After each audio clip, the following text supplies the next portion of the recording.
काळी काही म्हणजे विरोधकांकडनं हे मतदानात म्हणजे अशा प्रकारचा हा प्रकार म्हणजे अशा प्रकारची ही घटना घडलेली आहे। यामागचा उद्देश हेच होता, मला हे 2-3 दिवसापासून माहित होतं। शांततेत चालू असणारी निवडणूक याच्यात कुठंतरी अशा प्रकारच्या घटना निर्माण करून लोकांच्या मनात दहशत निर्माण करण्याचं काम विरोधक करणारे हे माहित होतं। कारण ते पूर्ण निवडणूक कधीच विकासाच्या मुद्द्यावर एकही दिवस ते बोलले नाही आणि त्यांचं म्हणणं एकच होतं की निवडणुकीच्या निकालातनं कळल की आम्ही काय केलं। 18 वर्षाचा हिशोब त्यांना मागत होतो तर ते काही बोलत नव्हते। आणि 1 वर्ष विजय आमदार झाल्यानंतर जे काही विकास कामं गेवराई शहरात केले, मला कुणीच हिशोब मागत नव्हतं, मला कुणी काही म्हणतही नव्हतं की हे काम कसं केलंय का, हे काम ते काम, त्याच्यावर बोलत नव्हते। साधारण एका वेळेस 70-72 मिनिटं भाषण करूनही 159 वेळेस माझंच नाव घेत होते ते फक्त। म्हणून विकासाच्या मुद्द्यावरनं लोकांची दिशाभूल करून दुसरीकडे घेऊन जाण्याचा हा प्रयत्न होता। आणि मतदान अतिशय शांततेत चालू आहे, जवळपास 50% वर मतदान गेलेलं आहे, शांततेत चालू आहे। कुठेही काही सकाळच्या घटनेच्या नंतर कुठेही काही अशांततेचा असा काही प्रकार नाही, लोक बाहेर येत आहेत। आणि मी आवाहन करल की लोकांनी, अतिशय शांतता आहे गेवराई शहरात, लोकांनी बाहेर येऊन मतदान करावं, आपला मतदानाचा हक्क बजवावा, कुणाच्या तरी दहशतीला वगैरे बळी पडू नये। हे गेवराई शहर जे काय एका विकासाच्या मुद्द्यावर आपण ही नगरपालिकेची निवडणूक लढवलेली आहे आणि म्हणून हे सगळं काही समोर आहे, तुमच्याकडे जाहीरनामा समोर आहे, झालेले कामं तुमच्या समोर आहे।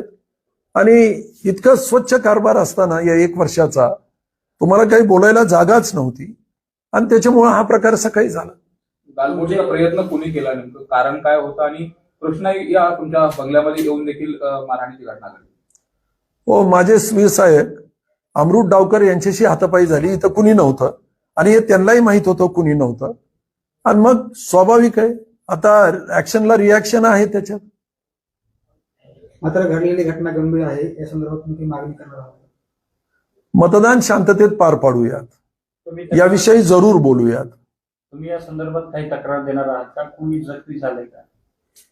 नाही, मी त्या संदर्भातली माहिती घेतलेली नाही, पण आता मी जे आता बाजूला होतो ते मी लोकांशीच बोलतोय सध्या, बूथवरचे लोक। विजय परत गावात, मी विजयला आता बोलत होतो की तुम्ही परत बीडला जा म्हणून लवकर, आणि ह्या जे काही याची माहिती मी जरूर घेईल थोड्या वेळानं। परंतु आता माझ्या दृष्टिकोनात नाही, मतदान शांततेत पार पडणं ही अतिशय महत्वाची गोष्ट आहे। लोकांनी बाहेर निघून, मोठ्या संख्येनं बाहेर निघून या मतदानात आपला हक्क बजवावा, मी अतिशय नम्रपणे तुम्हाला विनंती करतो। निवडली का आणि गेवराईकरांना काय आव्हान असेल? 100% गेवराई शहरात कसल्याही प्रकारचा तणाव नाही। आता हे घडवून आणलेलं होतं, पवार कुटुंबियांना हे घडवून आणलं आणि सगळ्यांनी मिळून घडवून आणले। त्यांना हे केल्याशिवाय दुसरा पर्याय नव्हता त्यांना। पण मला वाटतं आज पोलिसनं बऱ्यापैकी ही परिस्थिती म्हणजे त्याच्यावर कंट्रोल आहे आता आणि अतिशय शांततेत मतदान चालू आहे। मी लोकांशी बोलतोय, जवळपास 6-7 बूथ प्रमुखांशी बोललोय, लोकांशी बोलतोय आणि मतदान अतिशय चांगल्या पद्धतीनं चालू आहे। या घटनेनंतर पोलीस अधीक्षक नवनीत कावत यांनी देखील गेवराईमध्ये भेट दिली आहे, तुमची काही चर्चा झाली या सगळ्या प्रक्रियेदरम्यान? हो, मला अधीक्षक आपला जिल्हा पोलीस अधीक्षकांचा मला फोनही आला होता, माझं फोनवरून बोलणं झालंय आणि त्यांनी मला सांगितलं होतं जे काही कंप्लेंट असेल ते घेऊयात आणि परिस्थिती आटोक्यात आहे, तुमच्याकडूनही शांतता ठेवण्याचा प्रयत्न करा त्यांच्याकडे। ठीक आहे, आमच्याकडे काही अडचणच नाही आणि काय ते तक्रार बिक्रार नंतर पाहूया, पहिलं मतदानाचं पाहूया। संध्याकाळी काय ते त्याचा आढावा घेऊन, त्याची माहिती घेऊन आपण जरूर बोलूयात त्याच्यावर। Okay, thank you.